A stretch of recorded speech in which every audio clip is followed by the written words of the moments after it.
அனைவருக்கும் வணக்கம். இன்னைக்கு திங்கட்கிழமை. இந்த டிவியில் பார்க்கும்போது பார்த்தா சின்ன சின்ன குழந்தைகள்லாம் பாலியல் வன்கொடுமைக்கு ஆளாக்கி சிதைத்து விட்டார்கள் என்று தகவல்கள் வந்து கொண்டிருக்கிறது. சில தலைவர்கள் அறிக்கை விடுகிறார்கள், சில நியூஸ் சேனல்கள் அதை ஒளிபரப்புகிறார்கள்.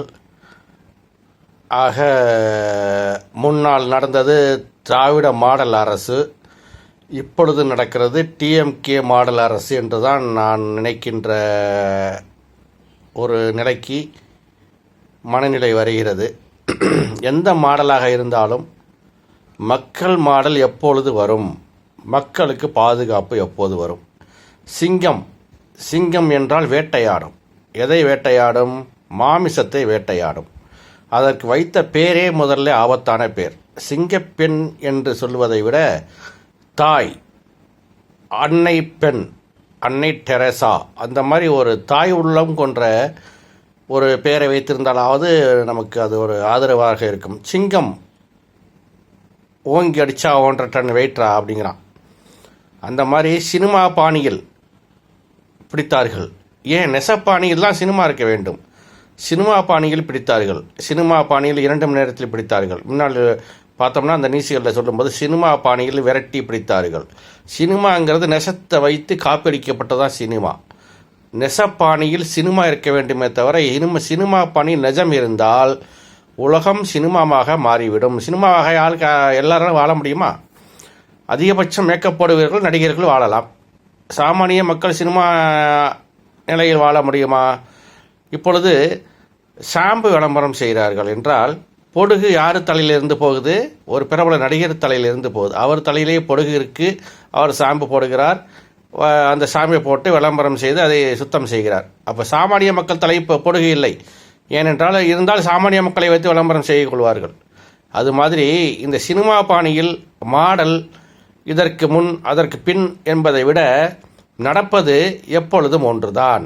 குற்றம், வழிப்பறி, கற்பழிப்பு, போதைப்பொருள், கள்ளச்சந்தை, கள்ளை மார்க்கு, லஞ்ச ஒழிப்பு, லஞ்சம், மணல் கடத்தல், போதைப்பொருள் கடத்தல், பறிமுதல், சினிமா பாணியில் பிடித்தல் என்பது கேட்பதற்கு கொஞ்சம் சங்கட்டமாக இருக்கிறது. இதில் என்ன சில பேர் பெருமையாக சொல்லிக் கொண்டார்கள், என் குழந்தை கேட்டதற்காக ஓட்டை போட்டேன், என் குழந்தை பெற்றோர்களிடம் அந்த குழந்தைகள் அங்கிள் மாமாவுக்கு ஓட்டு போடுங்க, விஜய் மாமாவுக்கு ஓட்டு போடுங்க அப்பான்னு சொன்னதுனால போட்டோம், எங்கள் வேட்பாளரும் தெரியாதுன்னு சொன்னாங்க. இப்போ அது போட்ட ஓட்டு ஓட்டையாகி போய் விடுகிறதே என்றது நினைக்கும் பொழுது மிகவும் வருத்தம் அளிக்கிறது. ஆனால் இந்த ஒரு நேரம் கல்வி அமைச்சர் பேசியதற்கு நான் மிகவும் வரவேற்பு தெரிவித்து வீடியோ போட்டேன். கல்வியில் மத அடையாளங்கள் தேவையில்லை என்று சொல்லுகின்ற ஒரு கல்வி அமைச்சருக்கு சாதி சான்றிதழ் கேட்கிறார்களே என்ற ஒரு புரிதல் இருக்கிறதா என்று தெரியவில்லை. 234 பேரும் எந்த மத அடையாளத்தோடு உள்ள வருகிறார்கள்? அவர்களுக்கு பேர் என்ன?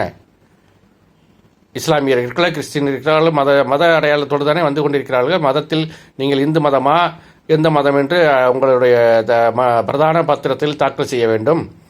மதம் இல்லாத ஒரு நாட்டை உருவாக்கும் என்பதை விட குற்றம் இல்லாத ஒரு தமிழகத்தை ஒரு 2 மாதத்துக்காவது உருவாக்கி சில வன்மைகளை தடுப்பீர்கள் என்றால் அதுவே நீங்கள் செய்த மக்களுக்கு ஒரு தியாகமாக இருக்கும்.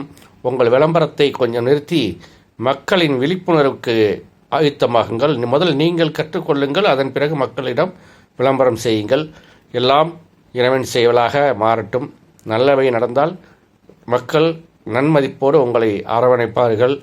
இது தொடர்ந்தால் மக்கள் மாடலை மாற்றுவார்கள் என்று எனக்கு தெரியாது. மாடல் வேறு மாடலாக வரும், அவ்வளவுதான். நன்றி, வணக்கம்.